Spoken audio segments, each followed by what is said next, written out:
José Araújo para nos dar uma aula, como eu costumo dizer, para sairmos daqui hoje mais esclarecidos e fortalecidos.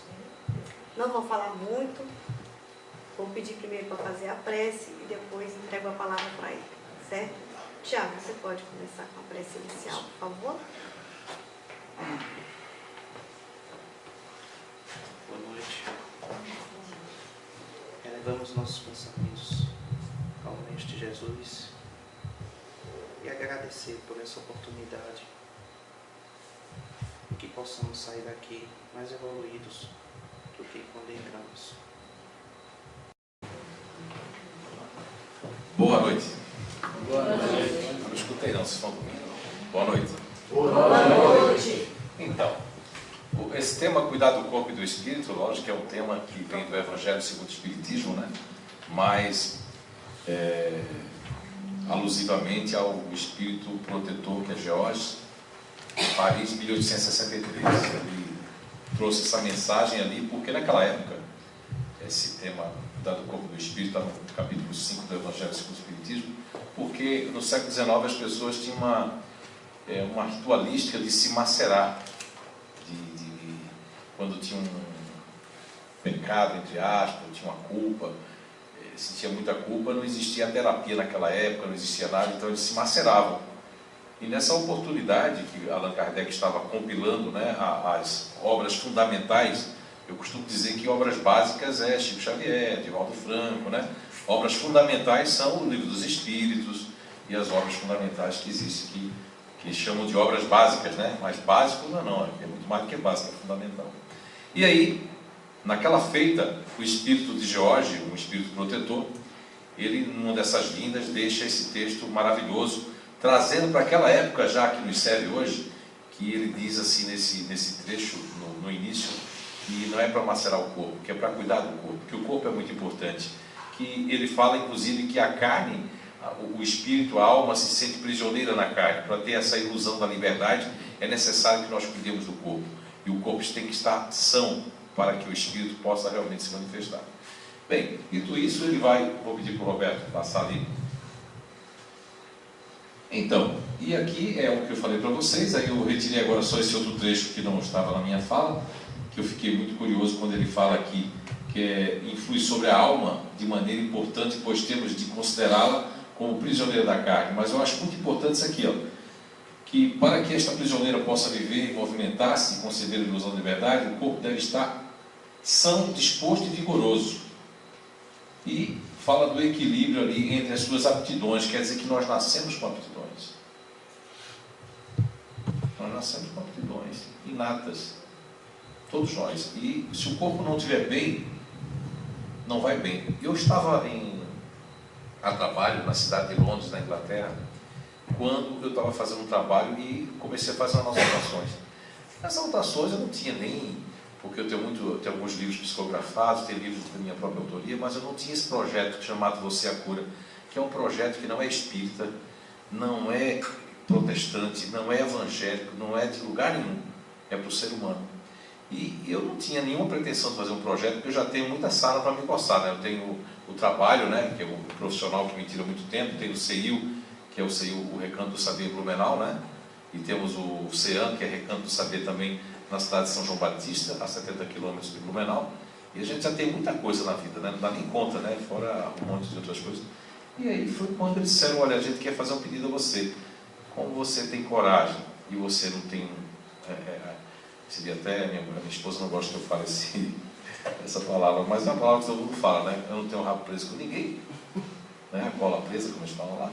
Então, até o Roberto me disse, poxa, mas é perigoso. Eu digo, eu sei que é perigoso, mas eu achava que estava sozinho quando a espiritualidade pediu isso, né? Mas quando eu vi, eu estou com mais de 300 mil profissionais psiquiatras do bem, psicólogos, médicos que estão também, porque um conhecimento desse, gente, esse apelo não vem só para um Zé Ninguém como eu, vem para um monte de gente. E como eu tenho essa questão da paranormalidade da psicometria, né, que não tem nada a ver com a mediunidade, eu consegui perceber coisas nas pessoas e nos ambientes. E comecei esse projeto com Você a Cura 1, onde eu trouxe ali várias coisas que eu vou mostrar hoje para vocês. E o que ele tem a ver com o corpo e com o espírito? Muita coisa. isso que eu vos falei agora, que está lá no Evangelho segundo o Espiritismo, e está também na questão 369 e 370 do Livro dos Espíritos, nós vamos passar daqui a pouquinho, que fala também dessa questão do corpo e dos órgãos, né? E o que tem a ver isso com o projeto Você é a Cura? Vocês vão ver. Vocês vão sair daí não, né? Então, calma, vamos chegar lá. Vamos lá, Robertão, obrigado. Olha, isso aqui é uma pergunta, eu vejo muitos médicos e pessoas que têm títulos dentro do Espiritismo que não leram o Livro dos Espíritos. Então eles chegam a dizer aí, pessoas famosas, queridíssimas, mas falando que a alma está presa à epífise, fala da epífise, fala da alma presa à epífise. Aí eu pergunto a vocês, essas pessoas não leram o Livro dos Espíritos, porque na questão 146 do Livro dos Espíritos, Allan Kardec pergunta, a alma tem uma sede determinada e circunscrita no corpo? E a resposta é não. Mas é um não com um conhecimento que ele vai aplicar depois. Observem que essa primeira parte do Livro dos Espíritos foi escrita naquela primeira edição de 500 perguntas, com 2 donzelas, uma prancheta, na prancheta apontado lá o lápis, sem ponto nem vírgula. Allan Kardec teve um trabalho, sem ponto nem vírgula. Não era psicografia, era na prancheta. Então não quero dizer que o resto dos Espíritos não é tão confiável como essa aqui, mas quero dizer que essa pergunta aqui é da primeira leva do Livro dos Espíritos, que não tinha 919 perguntas ainda. Poucos espíritos sabem disso. E aqui está a primeira pergunta que eu fiz aí. A resposta é não. Porém, porque são várias versões dos Livros dos Espíritos, vou falar de algumas que eu já li. Porém, naqueles que pensam muito, nos grandes gênios, naquelas crianças, naqueles adultos que são muito racionais, como Albert Einstein, como Bill Gates, como o seu sobrinho que está em casa, todo mundo diz que tem problema porque não quer ver gente, mas é muito inteligente, mas nasceu assim, tem que ser respeitado, não tem nenhum problema. É diferente, não é? Porque ele é uma pessoa que pensa muito, gosta de se isolar, é aquele adulto que não gosta de muito contato, porque só pensam muito. Agora, aí diz aqui, ela reside mais particularmente na cabeça. Agora, ao passo que ocupa principalmente o coração daquelas pessoas que pensam muito na humanidade, aquelas pessoas emocionais, que estão sempre assim, será que o Luciano está bem? A Fátima está legal? Ai, meu Deus, e o Tiago? O Pano, você está bem? Desesperar a saúde. São pessoas que vivem assim. E que algumas pessoas falam, fulano é um grude. Fulano não é metido, fulano não me deixa respirar. Mas são pessoas que nasceram para ajudar. Tanto uma Madre Teresa de Calcutá, como João Paulo II, como aquela pessoa da tua empresa, aquela pessoa que está na casa espírita, que precisa de dar aquele abraço que até regula a nossa coluna, né? Trac, abraça mesmo, né? Então, porque nasceram para isso. Não é? E nós vamos ter aqui na resposta da 146A, que Allan Kardec fez essa pergunta porque ele era muito conhecedor do magnetismo, ele estudou o mesmerismo na época, né? De Franz Anton Mesmer, que segundo seria o pai do magnetismo, mas o magnetismo é muito antigo, desde as pitonisas, né? Da Gruta Tiendorf. Mas vamos lá. E o que é que se deve pensar da opinião, ele conhecedor do mesmerismo, do magnetismo, daqueles que situam a alma num centro vital? E ele está se referindo ao centro, ao chakra genésico. Então a resposta é muito grande, eu só trouxe um pedaço. Quer dizer isso que o espírito habita de preferência essa parte do vosso organismo, por ser aí o ponto de convergência de todas as sensações e ser o ponto vital e criativo das coisas. Agora veja que coincidência, eu estive na Grécia, tive a oportunidade de estar na Grécia há uns 2, 3 anos atrás, e lá, fazendo uma pesquisa, fui na biblioteca, né, procurar lá em inglês, encontrei uma coisa fantástica.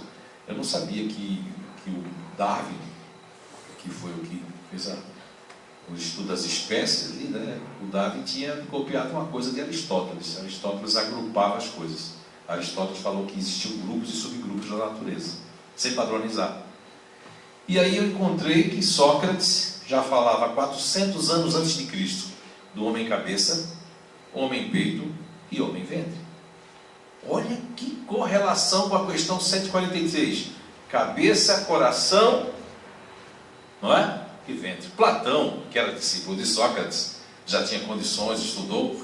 Ele resolveu fazer um trabalho com os políticos na época, para os governantes. Então Platão falou que aqui estariam os governantes, aqui estariam os sentinelas e aqui estariam os operários, os trabalhadores. Aí eu fui fazer mais um estudo da descoberta. Dr. Paul MacLean, que foi um grande cientista, médico, estudou o cérebro, estudando na neurociência, né, precursora.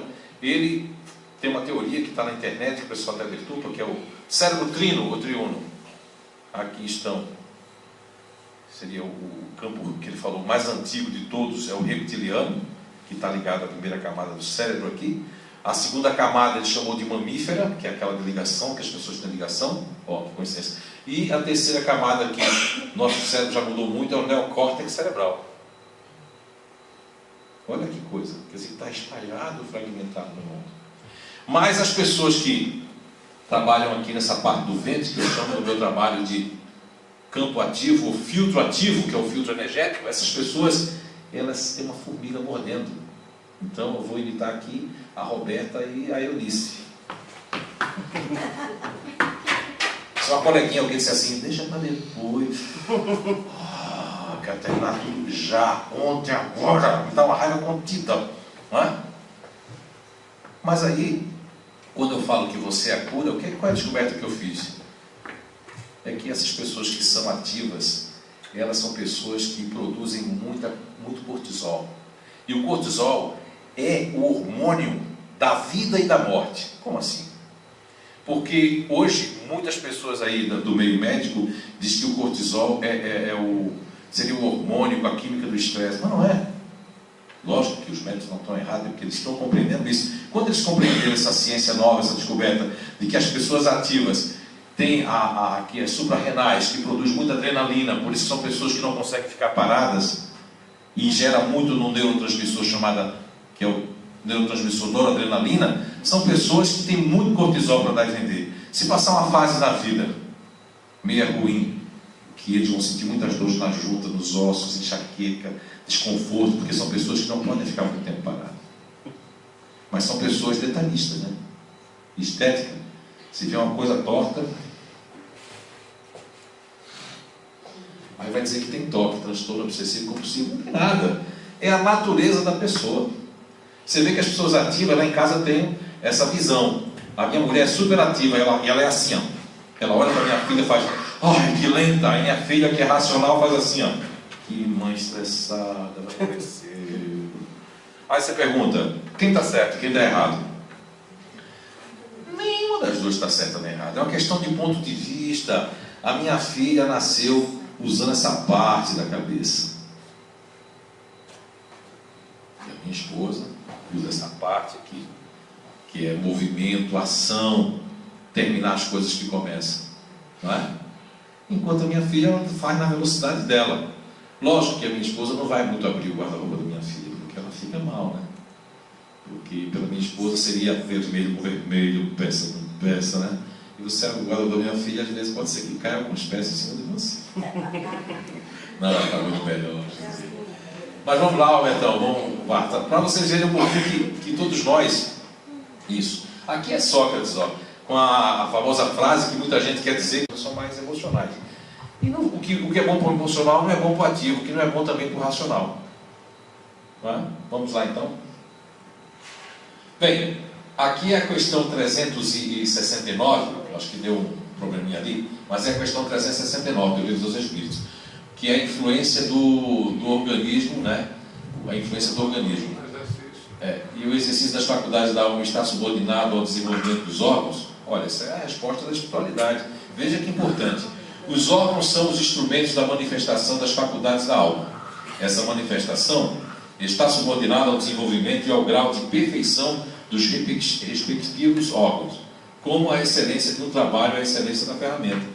Aqui, como era século XIX, eu queria dizer assim, aqui a corda do violino se partir, não vai tocar igual, se o serrote estiver cego, né? Não vai cortar madeira, e se nós tivermos algum problema, que não seja, porque o que mais a espiritualidade me pediu para fazer esse projeto à parte, chamado Você é Cura, foi porque eles disseram que agora que nós descobrimos que podemos viver 105 anos, as drogas, que remédio faz uns 25 anos, 30, segundo algumas pessoas que trabalharam na Roche, nos laboratórios na Alemanha, que tive a oportunidade de conversar, na cidade de Ingolstadt, eles me disseram que faz muitos anos que não existe mais remédio na farmacêutica, né? Só existem drogas.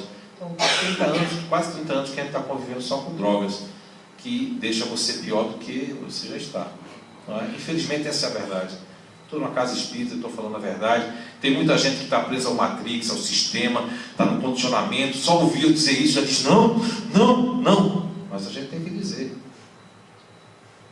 Eu tenho médicos trabalhando aí também junto nesse projeto aí de a gente esclarecer a população de que os problemas que parecem ser mentais ou comportamentais ou depressivos nada mais são de que problemas que a pessoa do orgulho. Porque eu nunca vi, engraçado, eu tenho um irmão que é pastor da igreja Assembleia de Deus e eu sou a única ovelha negra da família, né?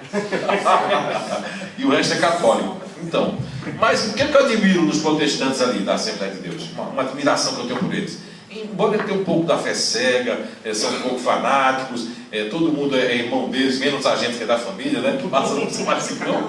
Tudo bem, mas uma coisa é admirável, que eu não encontro nos espíritas: a fé deles, a vontade de usar aquela corrente lá dos 10, dos 20, que eu nem sei se tem lá na Assembleia, tem outros, mas eles pegam aquilo com a fé.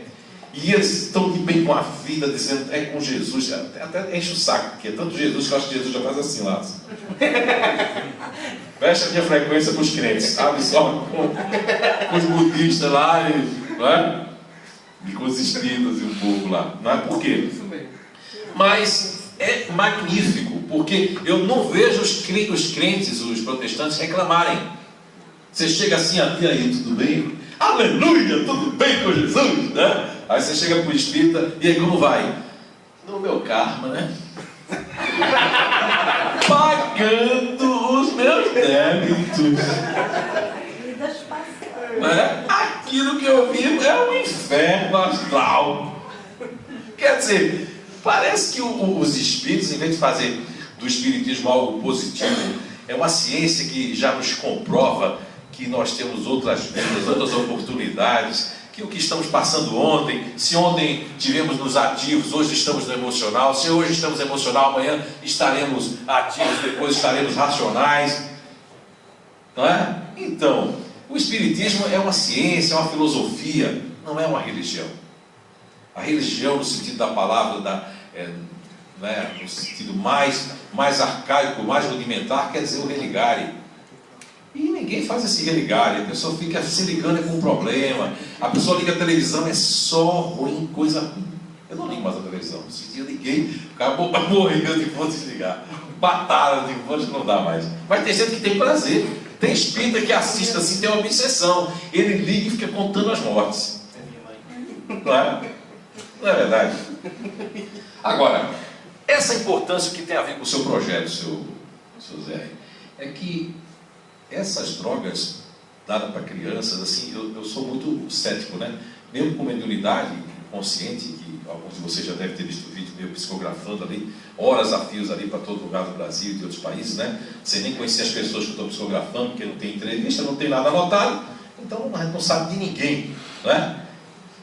Mas você vê, com esse projeto, já tem outros projetos e apareceu esse projeto. Aí agora eu só vim tomar sentido no segundo livro que eu escrevi. Esse primeiro a gente escreveu na Inglaterra e o segundo foi quando eu fui a trabalho nos Estados Unidos. Passei 15 dias, todo dia à noite eu escrevi até aqui. Mas é um apelo, porque, vamos lá, eu vou chegar lá porque eu não vou ter muito tempo hoje. Ó, aqui é o 370, que é uma continuidade da questão. Aí eu até coloquei a questão 146 ali, e os órgãos, né? Para vocês fazerem uma correlação, porque o espiritismo é uma ciência, ela pode andar par e passo com a medicina e com a ciência, porque tem muitas coisas, é que os espíritas, espíritas, a gente acha que pega algumas perguntas, vai dar palestra, mas você aprendeu sobre a pergunta, você foi atrás, você entendeu o que ele quer dizer aquilo. O espiritismo é estudo. Eu estou com 30 e alguma coisa tentando ser espírita, né?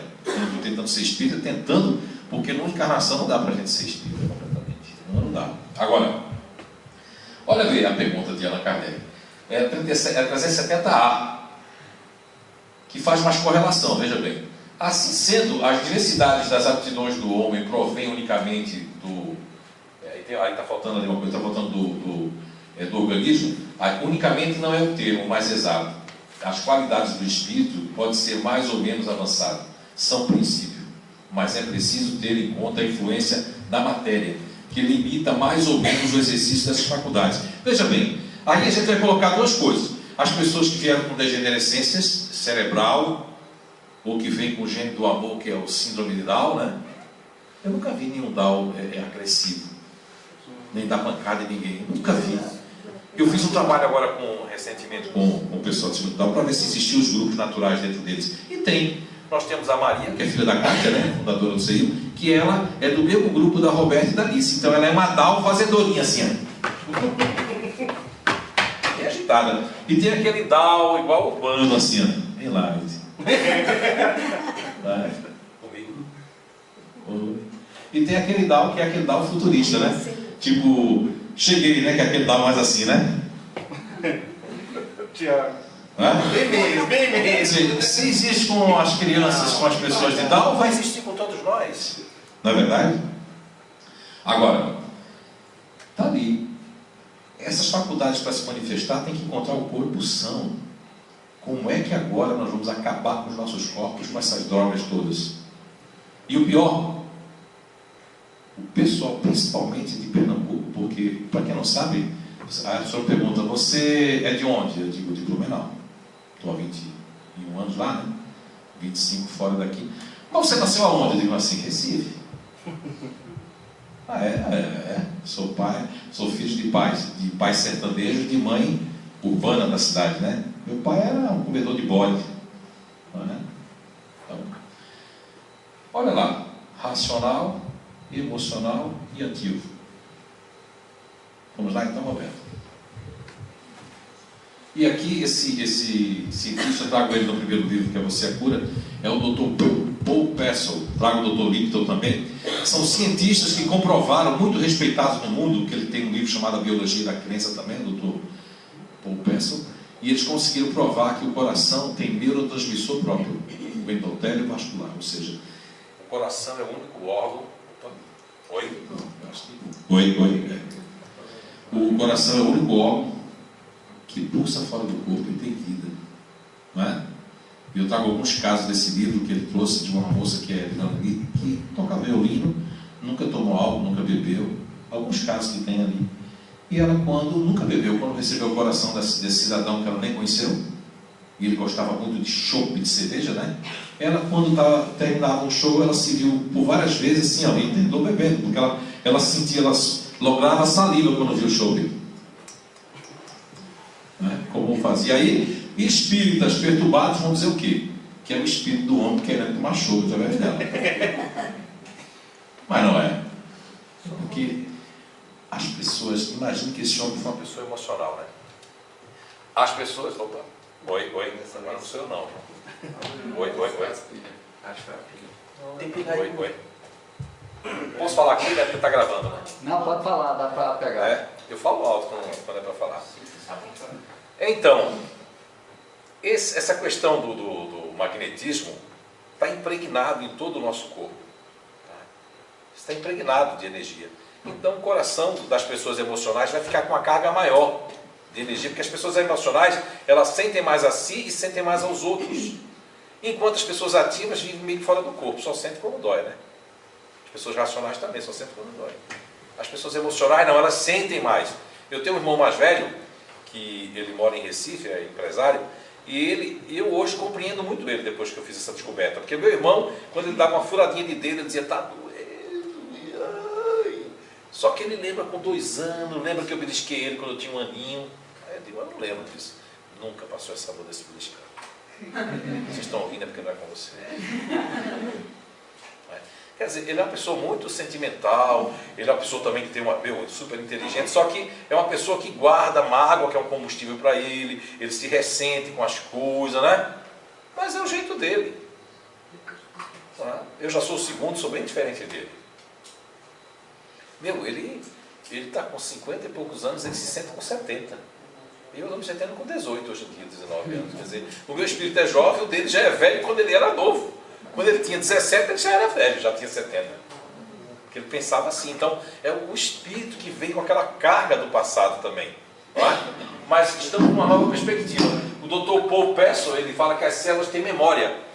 Ele mais... Agora tem mais 10. Né? Na época que eu escrevi esse livro, tinha ele mais 3. Agora tem ele e mais 10. Para vocês pesquisarem aí. Que fala o seguinte, Obrigado. Que as células são reprogramáveis. Tem muita gente, porque o que é que mata esse povo todo, seja espírita ou não espírita? É que defende uma tese, um paradigma, um livro. Quando aquilo é para cair, é melhor matar a pessoa que está falando daquilo. É melhor matar. Então, todo mundo que falou que o câncer é hereditário, que as doenças eram hereditárias, foi. Já foi, é melhor eu mesmo. É melhor. Todo mundo falou que o câncer... Tem muita gente agora que vai dizer, agora eu não quero mais saber do José Araújo, porque ele está pegando a minha ferida, eu defendo a lei da hereditariedade. Cheguei em Portugal em 2013, fiz um seminário lá para a Federação Espírita Portuguesa. Era um seminário daquele livro Arqueologia do Ser, misturado com outros livros lá. E uma senhora portuguesa que é antropóloga, bióloga e tal mais, e trabalha na área de genética e tudo mais, de um centro de genética lá da cidade lá, que fica perto do cercania de Lisboa. Ela disse, o que é que o senhor me fala da lei da hereditariedade? Eu digo, olha, por que o filho... Olha, eu digo, olha, do Bezinho, do Bezão, a senhora entende mais do que eu, mas olha, eu dava o exemplo só dos meus irmãos. Somos 5 filhos, minha mãe, nenhum de nós é do grupo da minha mãe, nem somos emocional como minha mãe. Era esse o exemplo que eu tinha, mas quando eu viajei para Portugal, eu já tinha um exemplo das trigêmeas, que duas fazem parte lá da casa do CEIU. Trigêmeas! Cada uma de um grupo natural e todas 3 totalmente diferentes uma da outra. E nenhuma puxou a genética da mãe. E aí? Tem do pai. Esses cientistas incomodam aqueles que ganharam muito dinheiro e a notoriedade, porque o problema dos espíritas, não espíritas, é a notoriedade. As pessoas querem fama. Quando não faz sucesso lá fora, quer fazer sucesso dentro da casa espírita. Esse é o problema. Não é? Aí ficam cegos com uma coisa. Agora, ele comprova de que as células têm memória. E esses cientistas começaram a fazer isso, não foi ele não. Doutora Kleber Rossi e outros que Divaldo fala tanto lá, eles que começaram isso, porque eles começaram a fazer oração dentro dos hospitais e foi liberado. E via que com aquelas preces, as pessoas reprogramavam as células. Só que esse pessoal não fica com negócio de oração, esse negócio não. Então outros cientistas viram que as pessoas conseguem reprogramar as células, que com pensamento, a força do pensamento, a força de uma oração até externa, mudava as moléculas, mudava o átomo da célula. Quer dizer que essa história de que porque papai teve câncer eu vou ter, isso aí depende de você. Se você credibilizar isso, eu conheço gente que tem notícia de câncer. O câncer está inicial, a pessoa dentro de um mês morre. Conheço gente que tem notícia de câncer, linfoma avançado e ainda está vivo. Porque depende da estrutura da pessoa.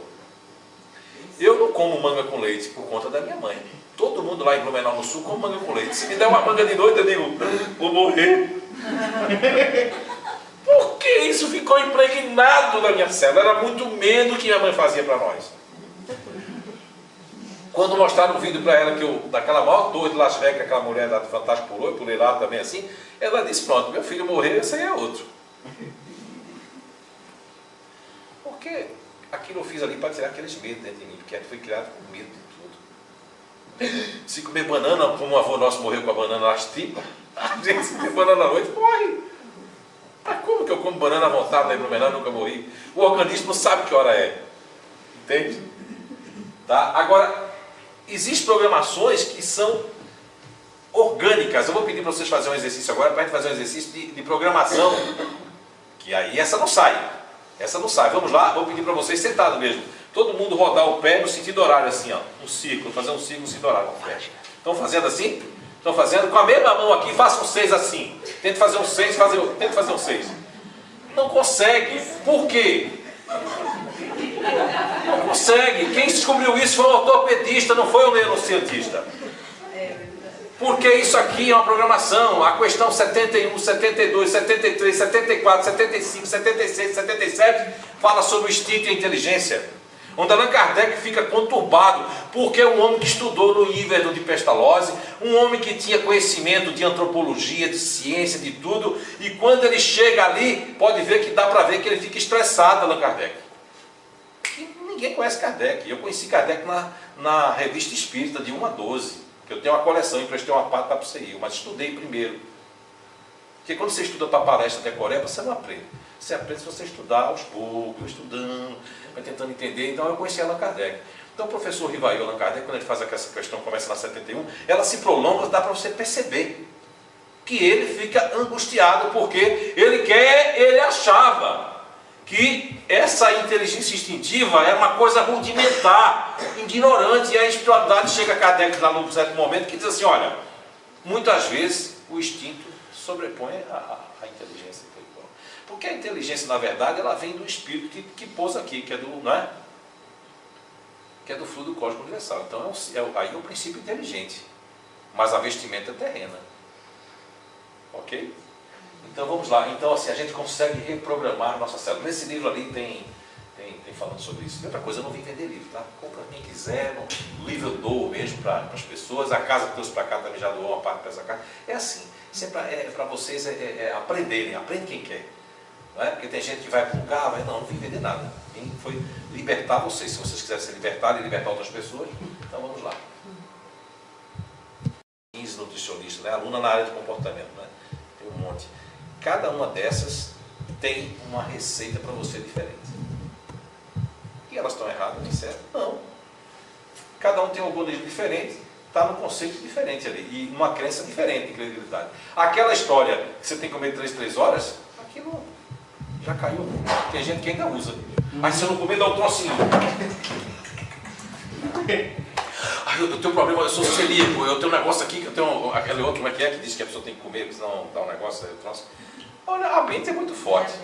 Eu não sei se porque eu passei fome, não tenho vergonha de dizer isso, né? Comia calango assado quando eu morava no pai de sua mãe. Mas eu gosto tanto de dormir com fome. Então eu já fazia autofagia, eu vou explicar para vocês. A autofagia no grego quer dizer comer a si mesmo no grego. Né? Ok, comer a si mesmo. As células, como elas precisam fazer uma reciclagem. E se você come, o organismo só entende que vai fazer uma reciclagem quando você está sem nutrientes ou sem nada. Então ela vai fazer uma reciclagem. Então, eu peguei uma reportagem, inclusive, de pessoas brasileiras, né, que eu vou passar amanhã no seminário, lá em Caruaru, porque lá vou ter 3 horas, eu acho que 3 horas, 2 horas. Vai dar tempo de fazer um trabalho mais completo. Eu vou trazer um vídeo que as pessoas falam que com a autofagia pode-se até curar o câncer. Porque se a célula fizer essa reciclagem, né, porque ela começa as organelas e tudo mais, ela começa a trabalhar em tudo que for coisa ruim que tiver nas gorduras, ela começa a comer a própria gordura, então ela faz uma reciclagem, né? Não foi para mim não. E acontece, não fica assim não. Então assim, esse homem aqui era para ser ovacionado, mas ele é até esquecido. E para completar, os 2 ganhadores do Prêmio Nobel de 2017, no final ali do ano, foram também do nosso circadiano, ciclo circadiano, ó, que mostra que de noite a gente pode até encurtar o envelhecimento, também nessa mesma linha, mas foram 2 ou foi 4. Mas também ninguém dá bola, porque quem tem o poder, quem vai estar vendendo só coisa porcaria para nós, né? Aí tem umas 3 reportagens aí na Record falando sobre essa questão da alimentação, mas ninguém vai estar vendo aquilo ali. Poucas pessoas estão vendo isso. São os poucos que vão sobreviver. Os corpos, mas vai ser difícil, porque poucos corpos vão sobreviver, segundo a espiritualidade, para continuar a dar da vida, porque nós estamos comendo muita porcaria. Vamos lá então. Nesse livro eu trago isso aí da autofagia no final. Eu queria voltar um pouquinho, Roberto, por favor, naquele outro livro ali. Eu trago nesse aqui e nesse aqui uma coisa muito importante para vocês, que se chama, você já deve ter ouvido falar, vou perguntar, vocês vão levantar a mão, tá? Quem já ouviu falar em déficit de atenção? Isso. Então, quem acredita em déficit de atenção? Levanta a mão. Aí todo mundo fica com medo. Não acredite, sabe por quê, minha filha? Olha, o próprio Criador, eu digo nesse livro, digo no outro, nesse aqui eu trago provas mais completas. Eu fui buscar lá todos os coisas americanas, traduzir, pedir autorização por e-mail, tudo. Então é um livro que trago todas as provas. O Criador disso aí, eu descobri, fui a fundo, né? Traduzindo. Quem denunciou, porque ele chamou para ser denunciado. O Criador é o psiquiatra e neuropsiquiatra chamado, e começou com um infantil, chamado Leon Eisenberg. Eu trago toda a ficha dele. Eles, aos 87 anos, 6 meses e 4 dias, chamou o maior jornalista alemão, que todo mundo tem medo, até laboratório fica assim, porque o homem é pau, ele vai atrás das faces, para dizer que ele inventou, e que é uma coisa fictícia, o déficit de atenção. E que ele estava fracassado, e que precisava, e ele morreu trilionário. Aí, como é que você desculpa o grito? Como é que você agora vai tirar da cabeça de pessoas que têm o orgulho de dizer assim, ó, como é que vai, sobrinho? Fala comigo. Como é que vai, sobrinho? Como é que vai, sobrinho? Ô tio, eu tenho déficit de atenção. TDAH. E aí, pergunta o que é isso, meu velho? O que é isso? Eu não sou muito bom da cabeça, não. Eu não fico presente. Tenho dificuldade de aprender. Eu sou doente, vocês têm que me respeitar. Vou levar você. Agora, para sair e fazer coisa errada, não tem TDAH. Que nada. A minha filha, quando mudou de professora, a Débora, mudou de professora lá no Colégio Sagrada Família, lá o colégio que ela estava estudando, particular, ela mudou, ela estava tirando só nota boa, mudou a professora, saiu aquela professora que fazia, né, dava espetáculo, ela prestava atenção, entrou a professora bem alemã daquela bem assim. Bom dia! Não é para quem conversar. Aula na página, quer dizer, aí ninguém prestou atenção. Boa parte da sala, que era do grupo da minha filha, que são pessoas que pensam duas, três coisas ao mesmo tempo, sabe aqueles adultos que dirigem o carro fazendo curva, mas está longe projetando as suas coisas? Essas são pessoas que foram assim quando criança, não é déficit de atenção. É a habilidade de fazer duas, três coisas ao mesmo tempo. Só presta atenção no que é interessante. São meninos e crianças e mulheres e rapazes inteligentes, só que são tidos como doentes, tomando uma porcaria, que nesse livro eu trago. Eu trago comprovações. Comprovações, não é fala não, trago foto, trago tudo. Que a Ritalina é 60 vezes pior do que a cocaína. É melhor dar cocaína para o seu filho. E os cientistas provam isso. E no Brasil ninguém quer falar do metilfenidato. Eu trago ali o Dr. David Hiller, comprovou que dos 13 casos de massacre nos Estados Unidos, dos 13, 9, essas crianças tinham tomado metilfenidato, tinham tomado alucinógeno, dado pelos psicólogos e psiquiatras. Eu tenho um caso que eu trago aqui do Brasil, de Blumenau, de um empresário, que o filho dele tomou quase 2 anos de Ritalina. Quase 2 anos. E o menino tem umas coisas assim, ó. Umas coisas assim, que é da Ritalina, meu filho, que fica no organismo. Eu fiz um curso com ela na Califórnia e o pessoal comprova que quem tomou LSD em 1970 ainda tem certos organismos que ainda fica na corrente sanguínea. Porque a célula ela vai pegando aquilo como um... Por que as pessoas se viciam em remédio para dor de cabeça? Porque o cérebro ele avisa assim, ó, estou precisando daquilo, só vai inventando a dor de cabeça aqui, né? E tem gente que faz assim, a dor de cabeça está vindo, ela está vindo, eu estou sentindo, ela está vindo, ela está vindo. Porque o cérebro diz assim, comanda, está vindo, toma logo, toma logo, toma logo. Eu gostei daquele negócio.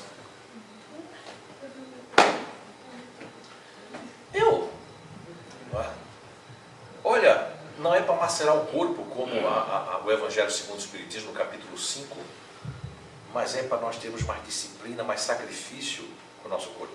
Esse cientista, ele trouxe para o mundo uma coisa maravilhosa, você fazer autofagia. Pode começar com um jejum intermitente. Na época lá atrás, nós comíamos muito e passávamos muito tempo sem comer. Antipaleolítica, né, lá atrás. E hoje, você vê, hoje é dieta de tudo que é jeito. Ninguém sabe que é a dieta certa. Já fizesse a dieta do sol, da lua, da proteína, do não sei o quê, a dieta da água, do vento, do sol. Porque cada um tem uma cabeça, cada cabeça é um mundo. E as pessoas podem entrar numa, eu vou fazer igual a fulana porque ela emagreceu. Mas teu organismo é outro. Tem pessoas que não comem nada e engordam, né? Por quê? São pessoas que são muito ativas, têm muito cortisol. Eu falava antes do cortisol, cortisol, as pessoas ativas produzem em excesso de cortisol. Então, se elas não tiverem cuidado e não usar toda a energia que elas têm que usar, elas podem engordar sem nada. Porque é muito cortisol. A cortisona é o hormônio da vida e da morte. O último hormônio para você desencarnar, pode pesquisar, é a cortisol. Ele fica te defendendo ainda para ver se você não morre. Ele fica são soldados. Uma pessoa que tomou corticoides, e tem muito cortisol, desculpe agora a palavra, lascou-se. Por quê? Porque quando os soldados acordaram, o soldado estava dormindo por algum problema, onde é que você estava? O soldado estava ali. Quando eles acordaram, que eles começaram a fazer, tem um monte de batalhão de soldados, não precisava, porque eles são naturais, os outros são sintéticos, que entraram no nosso corpo. Nesses últimos 5, 6 anos eu estudo muito o cérebro, porque agora eu estou estudando a questão dos neurotransmissores na psicometria que eu tive no Science Museum em Londres, né?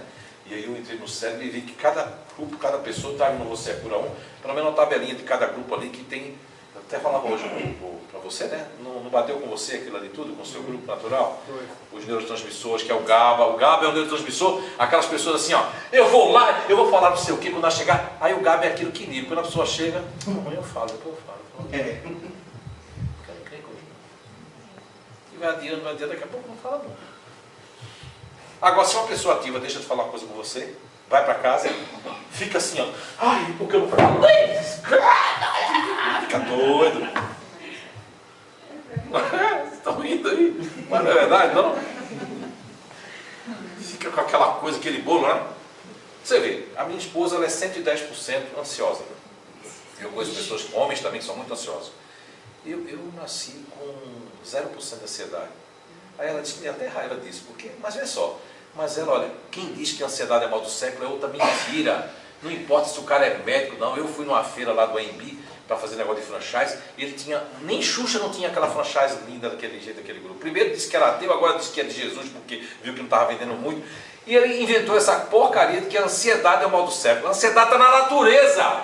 Pessoas ansiosas são pessoas de atitude, são pessoas que terminam, que conversam, são pessoas que têm iniciativas. Pessoas como eu, que não sou ansioso, sou demorado, me arrisco, não tenho medo do perigo, não estou nem aí. Eu vinha hoje, eu estava nem preocupado se hoje chegar ou não. Minha mulher preocupada, será que eu entretendo ela, que nada, vamos lá. E deu tudo certo. Eu vim fazer essa estrela agora, foi em, eu acho que uns 5 minutos, 6. Eu disse que não ia fazer, né? Olha aquela voz, faça, vai ser bom para eles olharem, tem gente que é visual. Eu digo, então vou fazer, não é? Tem gente que é sinestésico, aquele negócio todo. Vamos agradar todo mundo. Agora, o que eu falava antes para vocês, as pessoas que têm ansiedade, têm uma iniciativa, têm muita atitude, são pessoas que terminam, que começam, que fazem as coisas acontecer, mas tem um lado, tudo tem um lado negativo da força, como medicina chinesa, yin yang, por aí vai, positivo e negativo. Qual é o lado ruim da força? Porque nós somos ainda um planeta de expiação e provas. É o lado do quê? Qual é o lado ruim da ansiedade, que eu diria ruim? Mas é o lado das inabilidades. Eu sou impulsivo, impulsiva, né? Apressado, estressado, irritante, irritado, né? Impaciente, não quero esperar, não é verdade? E agora uma pessoa, mas tem muita atitude, vai ter os dois lados, só é equilibrar. Todos nós somos perfeitos aqui. O que nós temos que nos conscientizar hoje, não podemos deixar essas crianças serem medicadas por causa de um comportamento natural que elas têm, que não é do padrão do diretor, da professora, ou do pai ou da mãe, que a pessoa seja, que puxe. Ninguém vai puxar, não, isso não existe não. Filho de gato é gatinho, isso não existe não, filho de peixe, peixinho, não. Nós somos diferentes, temos que respeitar as diferenças das pessoas. Então, assim, a minha mensagem de hoje para vocês, cuidar do corpo e do espírito, é principalmente cuidar do corpo, sem macerar ele com culpas, porque a culpa não vai adiantar de nada, já fez, está feito, agora vamos fazer. Como Divaldo disse, que Joana de Ângelo, uma certa feita, disse para Divaldo, e Divaldo usava muito isso nas palestras, que todo o mal que eu fiz pode ser negligenciado, pode ser, inclusive, pode ser pago de alguma forma por todo o bem que eu faço agora a mim e aos outros. E tem uma frase de um tenente-coronel da Aeronáutica de Portugal, que é um dos divulgadores da ADEP de Portugal, que ele passa no e-mail sempre com essa frase no final. Eu gostei tanto dessa frase, que eu gostaria de terminar dizendo essa frase. Ele disse o seguinte, que meu amigo não é aquele que pensa como eu, mas aquele que anda ao meu lado. Né? Então, olha, deixo um abraço de coração para vocês, um agradecimento por ter tido a paciência de nos escutar até agora. Que Papai do Céu abençoe essa casa, ilumine a Fátima, toda a equipe de vocês, e foi um prazer estar com vocês. Um beijo no coração de todos e até uma próxima oportunidade. Valeu? E quem quiser ir para Caruaru amanhã, aprender mais, pode ir. Não, amanhã é sábado. Ah, sábado. É sábado. Eu só penso que hoje é sexta, todo de folga. É para você estar aqui?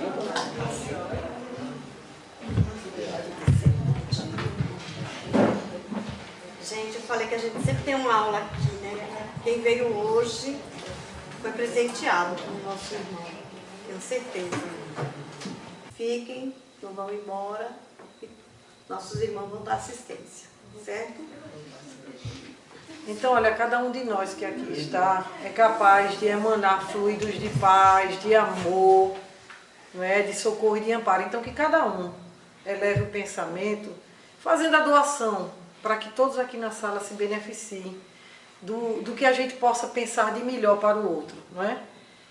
Deus, Pai Todo-Poderoso, do infinito amor, da infinita bondade, que neste momento em que todos aqui estamos reunidos por Tua graça, por Teu amor e por Tua concessão, que possamos sorver desses fluidos de amor e paz que são derramados sobre cada um de nós, para que saiamos daqui sentindo a leveza de nossas almas, com os nossos espíritos um pouco mais esclarecidos, para que possamos também distribuir a todos aqueles que nos procurarem e que nos pedirem a mão e que nós possamos estendê-la e usar a favor daqueles que hoje não puderam estar aqui.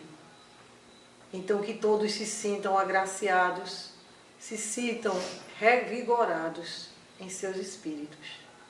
E agradecendo, Pai, a Ti, Todo-Poderoso, por este momento de luz, de amor, é que nós também agradecemos a nossa irmã Joana de Ângeles, que toma conta dessa casa com todo o seu carinho, amor e dedicação.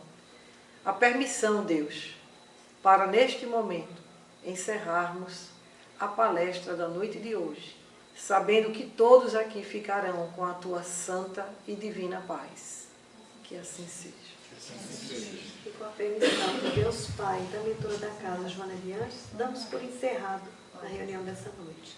Que todos vão na santa paz. Amém. Jesus os abençoe.